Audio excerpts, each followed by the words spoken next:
Hello এভৰিওয়ান, welcome back to unknown facts Assamese.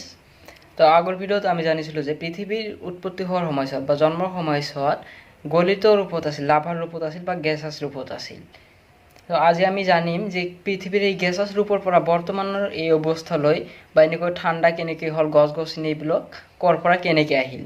তো video' আৰম্ভ কৰাৰ আগতে আপুনি যদি চেনেলটোক ছাবস্ক্ৰাইব কৰা নাই তেন্তে পলম নকৰাকৈ এতিয়াই ছাবস্ক্ৰাইব কৰি লওক আৰু লগতে বেল আইকনটো প্ৰেছ কৰি দিয়ক আৰু ভিডিঅ' লাইক কৰি আমাৰ লগত উৎসাহ বঢ়াওক আৰু কমেণ্ট কৰি জনাব যে ভিডিঅ'টো কেনেকুৱা লাগিছে।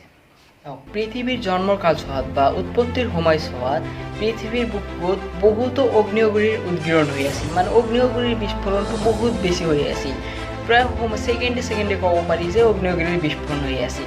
আৰু এই অগ্নিয়গিৰিৰ বিস্ফোৰণৰ ফলত কি হৈছিল, আপোনাৰ আমাৰ লোকৰ বায়ুমণ্ডলৰ সৃষ্টি হৈছিল বা পৃথিৱীৰ উপৰিপৃষ্ঠত গেছৰ সৃষ্টি হৈছিল, মিথেনৰ নিচিনা কিছুমান গেছৰ সৃষ্টি হৈছিল আৰু যাৰ ফলত বায়ুমণ্ডলৰ সৃষ্টি হয়।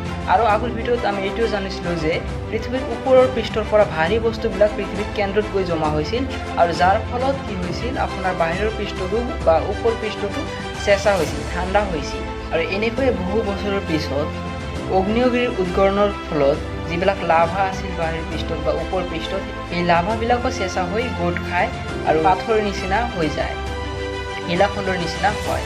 আৰু তাৰপিছত পৃথিৱীৰ ওপৰ পৃষ্ঠত পানীৰ সৃষ্টি কেনেকৈ হ'ল, বহুতো চাইণ্টিষ্টে এইটো মতবাদ আগবঢ়াইছে যে সেই সময়ত বহুতো উল্কাপিণ্ড পৃথিৱীত পৰি আছিল আৰু সেই উল্কাপিণ্ডৰ লগত অহা বৰফে কি কৰিছিল, পানীৰ সৃষ্টি কৰিছিল। সেই উল্কাপিণ্ডৰ লগত অহা বৰফবিলাক পৃথিৱীৰ ভূপৃষ্ঠত এতিয়া ভূপৃষ্ঠ মানে পৃথিৱীৰ উপৰিভাগ বহুত গৰম আছিল তেতিয়া, সেই বৰফবিলাক পৃথিৱীৰ উপৰিপৃষ্ঠত আহি পৰিছিল উল্কাপিণ্ডৰ লগত আৰু লগে লগে কি হৈছিল, বাষ্পীভূত হৈ বাষ্প আকাৰে বায়ুমণ্ডললৈ গৈছিল আৰু ডাৱৰ সৃষ্টি কৰিছিল।